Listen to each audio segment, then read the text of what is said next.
sinari bwabone ukwizera kungana gutyo no mu Bisirayeli. Abatumwe basubiye mu nzu basanga wa mushumba akomeye. Amen. Umuntu atabona arakomeye, ni umuntu nk'abandi, arashoboye. Ibikorwa by'ukanura n'utabona arabikora, ariko na cyane cyane ko abatabona babikorana umutima mwiza cyane. Abatabona ntibiba, abatabona bagira urukundo rwinshi. Abana bacu bakagerageza kwiga kuri gusa cyabure abuze ibikoresho ntibace bamwirukana ngo acagenda ari nka exame bayikora ari muhira kandi yarabishobora.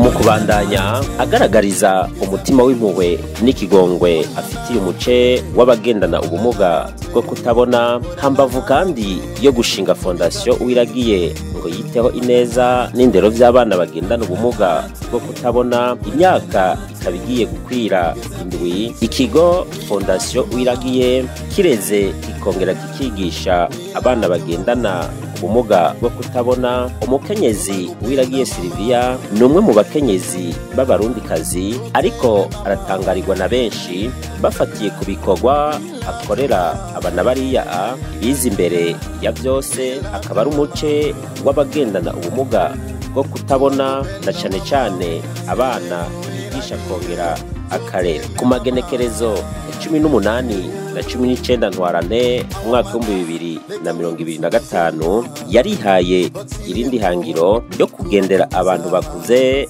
bagendana ubumuga bwo kutabona bo mu ntara za Kayanza, Ngozi, Kirundo, Muyinga hamwe na Gitega. Intumbero ngo na mu gihe ukwezi kwa gatatu kwahariwe umukenyezi, akaba araho yafatiye mu kwiyumvira kuronsa inyigisho k'uwo muce w'abagendana ubumuga bwo kutabona bakuze, zibakangurira kwijukira gukora ibikorwa byo bateza imbere, kuvyara ku rugero hamwe no kwikuramwo ingendo yo kuja mwibarabara gusegerereza. Bikaba biri mu byo yabasabikanirije ngo umuntu agendana ubumuga bwo kutabona iyo ngo atashoboye kuvyara ku rugero ngo biramugora gushobora kuronderera bitunga umuryango wiwe, rimwe na rimwe ngo bikavamwo n'intambamye ku bana zudashobora kuronka uburyo bwo kuja ku ishuri nk'abandi. Fondation Uwiragiye ni fondation imaze igihe yitaho ineza y'abana bagendana ubumuga bwo kutabona, ikabigisha, ikabazanira ubumenyi. Ni muri iyo ntumbero yo kugira tugwize ubumenyi mu bana bagendana ubumuga bwo kutabona, kugira mu minsi iri imbere tuzosange abana bagendana ubumuga nabo barize bari mu bikorwa by'igihugu bitandukanye. Maze imyaka 6 ndetse abana bagendana ubumuga bwo kutabona, kandi abana bageze kure. Canibaze yuko mu ntara bavamwo basize y'abavyeyi n'abavukanyi. Hama rero ku kwezi kwahariwe abamama, candaza kubagendera kugira ndabe ko harimwo abamama nabo bakora udukorwa two kwifasha, nka bamwe bita amaboko igihumbi, mugabo maboko igihumbi adasegerereza. Muri iyo ntumbero yo kubahimiriza gukora imyuga itandukanye, kujisha, gutunga, kurima, mugabo abo umuvyeyi adasegerereza. Yari muri iyo ntumbero yuko tubigisha gukora imyuga itandukanye nk'ubworozi, kugira ntibazogume basegerereza ngo nuko badakanura. Twe twaje kubigisha muri rusange yuko umuntu atabona atagomba kuba ubusegerereza, aba umuntu akora amaboko mu mpuzu, agakora, haba mu byo korora, numvise n'abacuruza bagacuruza mwaturya duto duto mugabo bakaronka igifasha imiryango yabo.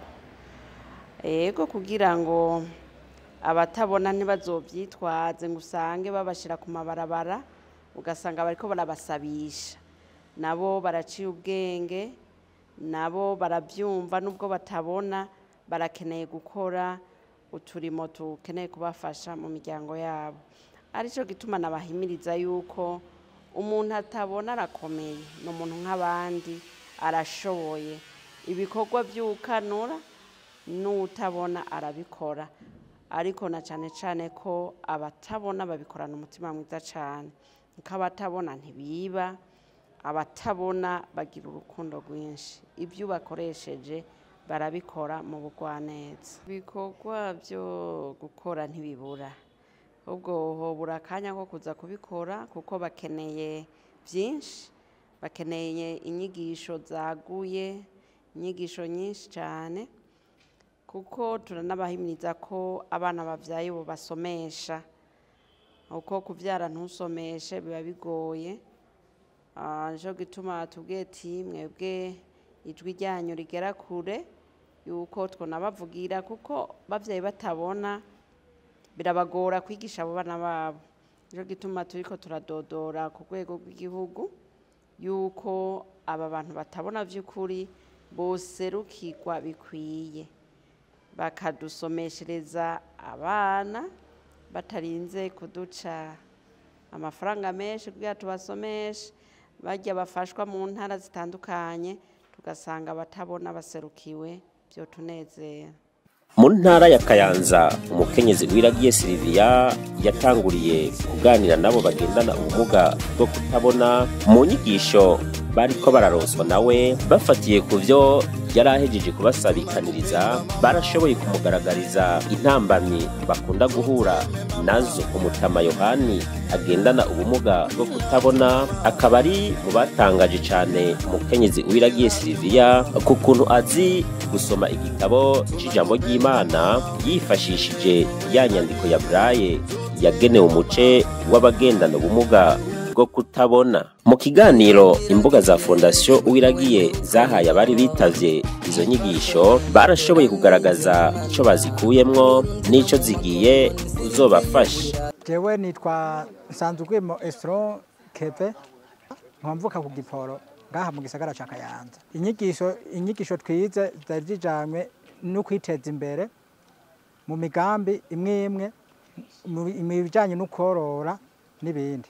Inyigisho akarusho zigiye kutuzanira nuko tuzoronka ako gatahe, nuko tuzoronka udufaranga tugaheza tukagura mwako gahene, aho gakwavu, tukamenya ingene dushobora kugatunga. Akaganuka Mama Sylvie ahejeje kutuzanira turamushimiye bivuye ku mutima ko ku kuntu yatwibutse. Nk'ubu nka jewe iryo shirahamwe ntaryo narinzi, ndaryumvise ubwa mbere bahejeje kubimbwira mwino minsi. Ndamushimiye, Imana imuhezagire. Nitwa Niyonkuru Gerard, imba ku mutumba wa Nyamugari, zone Kayongozi, komine Bweru, intara ni Ruyigi. Inyigisho twahawe na Fondation Uwiragiye twazakiriye neza, kuko jewe nko kukijanye no kuvyara ku rugero canke abo dushoboye kurera, aho bankoze aho mbabaye ico cimburo cari gisanzwe kiri mu mutwe w'iwanje. Ndakengurutse cyane, sinarinzi yuko dufise mbere n'umuvyeyi nk'uyu mu gihugu cyacu cy'u Burundi badukorera ivyiza nk'ibi. Je nitwa Mpawenimana Marie Rose, nturuka muri komine Busiga, zone Mparamirundi, umutumba n'uwimagana. Ni inyigisho zo kuremesha abantu bagendana ubumuga bwo kutabona, kuko abantu bagendana ubumuga bwo kutabona womengana abantu bari nyuma y'abandi. Ariko uno munsi twabonye ko twatewe intege, kandi nuko twagize ikize twabonye n'ukuri ko twibutswe, ahubwo umuvyeyi yatwibutse, Imana imuhezagire cyane kwera. Akaganuke twakakiriye neza, tunezerewe cyane, kandi n'abazobibona nyene bazobibona yuko unyadushigikiwe kwere, kuko batwita baruhebwa. Je nitwa Moise Manirakiza, dicegera cy'umunyabigega, kandi mva muri komine Kirundo.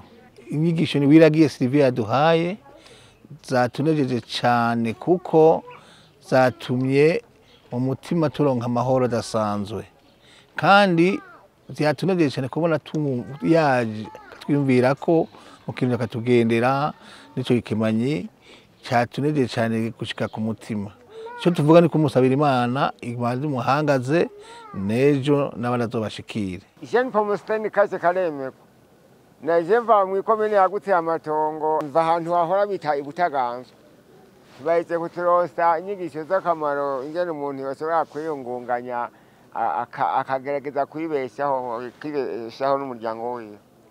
Akaruso izigiye ukatumarira ko nk'umuntu azoronka nk'agatungwa azomenya kugena korora kandi ushoboye kurima rimwe akaganuka tukakiriye neza. Nitwa Gahungoma nkaba mvuka ku musozi wa Burima muri komine Muyinga, zone Muyinga, province Muyinga.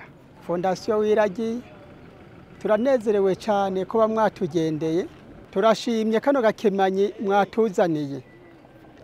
Twebwe twahora twumva abandi batafise ubumuga nk'ubu bwacu, tukumva ngo bavuye kuronka imfashanyo, bavuye kuronka uduki, hanyuma twebwe turyamye tukibaza duti mbega tweho twegega yemwe abo dukubitira ko bazova hehe. None turashimye kuri uno munsi wa none kuba mwadukubitiye ko twovuga duti burahora gutya. Jewe banyita Kamariza Violeta, naje nturuka ku musozi w'Igahororo ahantu bita mu Gitongwe, zone Muyinga, komine Muyinga. Nkaba nsanzwe ngendana ubumuga bwo kudakanura, nkaba nsanzwe no gupfakara narapfakaye ndeze abana 7. Muri abo bana 7 higamwo 4, abandi 3 ntibiga. Ndashimye kubona mwana twiyumviriye, mukamwashoboye kunyiyumvira iyo naje mva, mukantoramwo ndumwe mukanshikana hano hantu, mwampaye agatenge ko kwambara, murampaye udufungwa abana bazamayira iminsi bafungura. Nukuri ndakenguruce kuko mwashoboye kunyiyumvira, murakoze. Twarivuze Imana Leonidas, nkaba sanzwe mvuka hano mu ntara Kirundo, mutumba Muramba. Mama Fondation Wiragiye Sylvie agakemanyi yadugemuriye twakakiriye neza, imwevuye ku mutima, ari naco gituma nasaba yuko abo dusangwe turi kumwe mwishira hamwe batagendana ubumuga bwo kutabona ariko badufasha, kubera ko niryo shira hamwe tudafisa abo babona ngo badushigikire ntabwo twozotera imbere ngo bikunde. Nk'umuvyeyi wacu kuba tugize amahirwe kuba tumufise hano, agenda byumvise ko dusangwe dufise n'abandi babona, ari nabo bazodufasha kugira tugere mu terambere dufashijwe n'umuvyeyi wacu. Muri bo hakaba harimwo abashoboye gusaba leta ko nabo yobasahiriza mu kubigishiriza abana babo bibarutse, kuko ngo haraho usanga babuze uburyo bwo kubigisha, iyo babirukanye bigaheza bikababaza kubera ata mikoro bafise. Ege twabasaba yuko boguma baza kutugendera ntibatwibagire, kandi iyo migambi tari tuvuga yerekeye nk'umuntu yoronka agatungwa cyangwa kandi ashobora gukoresha nk'urima nawe agashobora kuronka akaangeri aba yene badufasha n'uwo mingene bashobora kudufasha bakora ibintu bishobora kugenda neza. Bakongera nk'uko nabi ndabivuga ngaha turimwe abantu bafise abana biga bakadusabira leta, abana bacu bakagerageza kwiga kuri gusa cyabure abuze ibikoresho ntibace bamwirukana ngo acagenda ari nka examen bayikora ari muhira kandi yarabishobora. Dusaba gushigikirwa gose kuko hariho nibyo twipfuza kuba twomenya, kuko benshi babona yuko menga ubuzima bwo kubaho kwabo n'ugusega, ariko hariho byinshi bo kwiga ugasanga baritejeje imbere. Rero dusaba yuko irishira hamwe n'abarifasha ko boshiramo ingufu kugira natwe tuzobone kubaho, kuko ndabona n'ukuri azodukurikirana neza cyane kandi nta uzidoga kwere. Jewe Mama Sylvie ico ndamusaba yuko yoja muri leta agaheza akadushikiriza kubijanye n'ijya nkoni y'abatabona, akazidusabira tukazironka umwe akaronka iyiwe, tugaheza turiko turatembera nko mwikaburimbi tuyimanitse hejuru uku umushoferi agaheza agahagarara akabidushikiriza mu mategeko y'igihugu, bakaraba natwe cyo bashobora kudufasha.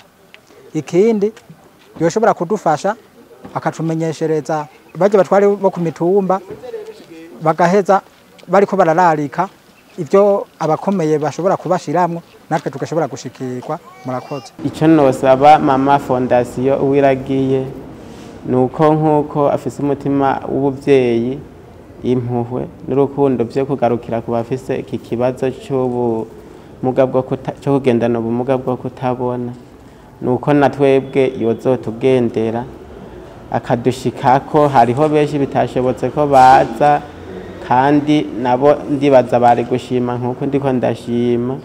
Kubwiwanje mbona umengo turi kure, kuko nk'ibi sinarinzi yuko binabaho.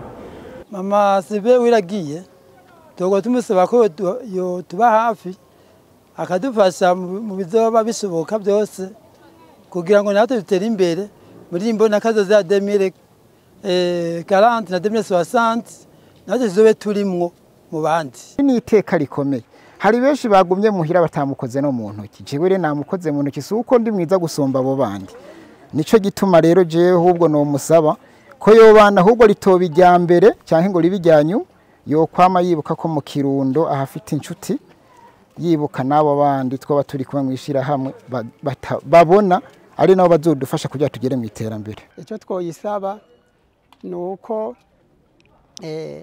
hariho bamwe tugenda n'ubuhumyi bukabikavana n'uburyo buke, tukaba tudashoboye kugenda kwivuza, nuko mwotudodorera akazaravamwe abo muza kuvuza canke bikunze bakatuvuza bo twese byoba ari vyiza.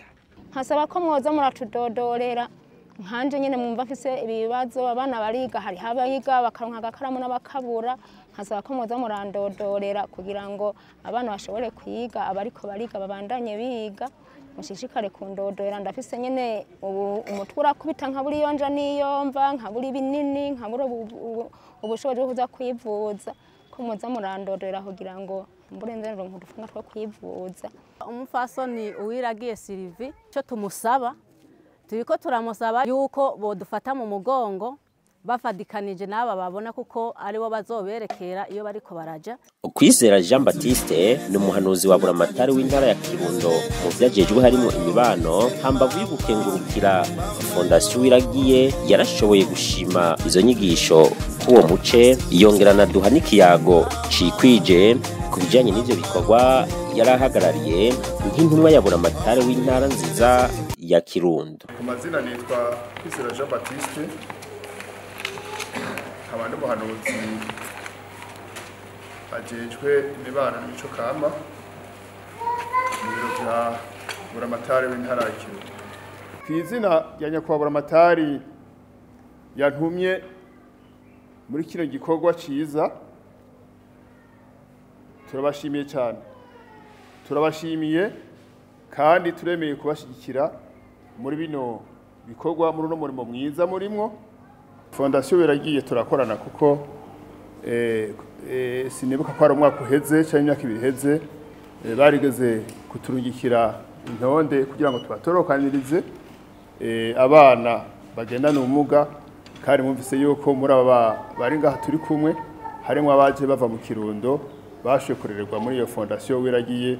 Abo rero batorokanijwe muri icyo kiringo, byumvikane ko Fondasiyo Uwiragiye dusanzwe tumenyeranye cyane. Leta rero haragwayo nuko atamurundi numwe yogira iki yosigara inyuma, kuko nabivuze neza ko ugendana ubumuga n'utagendana ubumuga bose barashoboye, kuko umwe wese arafise icyo ashoboye mu iterambere ryiwe, mu iterambere ry'umuryango wiwe n'uw'igihugu. Haba mu ntara ya Kayanza, Ngozi, Kirundo, Muyinga na Gitega, aho umukenyezi Uwiragiye Sylvia arongoye Fondasiyo Uwiragiye yaciye agendera abo bagendana ubumuga bwo kutabona, hambavu y'izo nyigisho hamubereye n'akaryo ko kubatekururira agaseke yari yagiye abashiriye. Ako nako kakaba kari kagizwe n'ibitenge byo kwambara ku bakenyezi, ibifungurwa navyo byari bigizwe n'umuceri n'ifu, eka mbere n'ibitumbura ku bavyeyi. Imana natwe, dambana natwe, orana natwe kugeza bwije. Mu ntara ya Gitega ari naho ivyo bikorwa byarangiriye, umuhanuzi wa buramatari w'iyo ntara nawe ne mu vyajejwe harimo imibano, akaba ari nawe yakiriye umukenyezi Sylvia Uwiragiye arongoye Fondation Uwiragiye. Nyuma yo gushima ibikorwa birangurwa na Fondation Uwiragiye, umuco w'abagendana ubumuga bwo kutabona, yarashoboye gukeza umukenyezi Uwiragiye Sylvia ku bikorwa akorera uwo muce, ko ari umwe mu barundikazi b'abakenyezi badasanzwe. Imana natwe, dambana natwe, orana natwe, kugeza bwije. Mu gusozera kino kiyago cacu, umukenyezi Uwiragiye Sylvia arongoye Fondation Uwiragiye afatiye kwibi na biriya yagiye arabwirwa nabo bagendana ubumuga bwo kutabona yari yagendeye, yaragize icyo ashikiriza n'ibyo asaba leta mu ntumbero y'uko nabo bagendana ubumuga bwo kutabona boshobora koroherezwa gusumba, gutyo nabo bagahangana n'imbona kazoza y'igihugu cifashe mwaka w'2040, igihugu giteye imbere umwaka w'2060. Nipfuza yuko je gwaruka cane mfasha muri Fondation Uwiragiye bazoshika ico gihe muri 2040 igihugu cifashe bameze neza cane, harimwo abahejeje za kaminuza, abandi bafise ibyo bakora bitandukanye, mbere na cane tudodora no muri leta, ugasanga umwana wo muri Fondation ni umwana ashoboye. Hariho abajejwe kuvuga amakuru, kumenyesha amakuru no gukora mu bisata bitandukanye, kuko bazoba ari abana bifashe koko. Mu gihugu rero cacu muri 2060 kizoba ari igihugu gifise abana bafise ubwenge, bashobora guteza imbere igihugu cabo, igihugu cabibarutse. Yego twebwe muri Fondation bazoba ari abana bageze kure no mu iterambere. Leta n'umuvyeyi wacu, umuvyeyi wa twese, umuvyeyi w'igihugu. Muri abo bana b'igihugu, abana batabona barimwo kandi baraserukiwe. Twebwe dutera kamo nyene icubahiro mukuru w'igihugu cacu c'u Burundi, nkuko yamye ari umuvyeyi, harya agendera ibindi bigo n'abatabona bagashikirwa, ariko no kuri twebwe muri Fondation Uwiragiye ntitwidoga, aradushikako niyo hari akantu bashikiriza na twebwe turashikirwa. Mugabo tubandanya dutera kamo yuko nk'abamuserukira mu ntara, mu makomine, abatabona boshikirwa, bagashobora gusomesha abana babo cane niyo ntambamye nabonye, kuko iyo bagiye gusomesha abana babo babarihisha nk'abandi bantu bakanura, kandi nabo ntibakanura kugira bazoshikire iyo minerevare y'ishuri. Vy'ukuri birabagora n'umuntu adakanura, ariko bashoboye kutworohereza nk'umwana atabona akaba nk'abandi bajya bafashwa, vyodufasha cane. Kuko mu ntara naciyemwo baravuze ati twari dukeneye ko natwe badushira mu bantu bantaho ntikora ba mbere, kuko kutagira amaso ni ikintu gikomeye cane. Bakaturira nk'amashuri, bakaduha ibikoresho twoshobora gukoresha mu gusoma, abiga imyuga bagashobora kubakira mu ivyo bigo bakiga imyuga ata kintu basabye. Ati twarabonye yuko ubwoko bugenda buserukirwa, ati n'abatabona n'ukuri baduserukire nk'abandi bantu bamerewe nabi. Kuva mu mwaka w'2018 ukwezi kwa kane itarike 4 akaba ariho umukenyezi Sylvia Uwiragiye yatangura gushira indoto yiwe mu ngiro iyo kwitaho abagendana ubumuga bwo kutabona, ahereye ku bana bato atangura guca mu bihebeye Imana, na cane ababikira bo muri diocese katolika ya Muyinga na diocese nkuru ya Gitega, bamuronderera abana bakiri bato bagendana ubumuga bwo kutabona kugira ngo atangure kubarera yongere abigisha. Fondation Uwiragiye na mu gihe yatanguranye abana 13 bagendana ubumuga bwo kutabona, k'uyu mwanya kw'ishuri Plaine Blind ryatangujwe na Fondation Uwiragiye riharugwa ko abana barenga 225 dushimire cyane uwo mukenyezi k'uwo mutima wiwe yemeye agaheba ibyo afise kugira ngo yiteho umuce wari waribagiwe. Dushimire kandi umushinga ntaye wiwe yemeye gushigikira umukenyezi wiwe ciyumviro azanye, akaba yabaye mu bashinga ntaye bake hano mu gihugu cyacu cy'u Burundi bashigikira ciyumviro cy'umukenyezi. Abandi tokwibagira gushimira nishira hamwe Gusumba Style yama rikora ibishoboka byose rigafata mu mugongo ibikorwa bya Fondation Uwiragiye, byaba ibitwara ubwenge biganisha ku iterambere, eka mbere n'iby'uburyo. Mu gicugu hamwe mu kibenga mavuga warayadukuye, imbaraga zora zitora gukomera kwacu kubaganze kuri we. Niharambe wewe, niharambe Faransa, niharamba abana bawe, niharamba umuryango wawe. Niharambe wewe, niharambe Faransa, niharamba abana bawe, niharamba umuryango wawe. Umana natwe, dambana natwe, orana natwe kugeza bwije. Umana natwe, dambana natwe, orana natwe kugeza bwije. Umana natwe, dambana natwe, orana natwe kugeza bwije.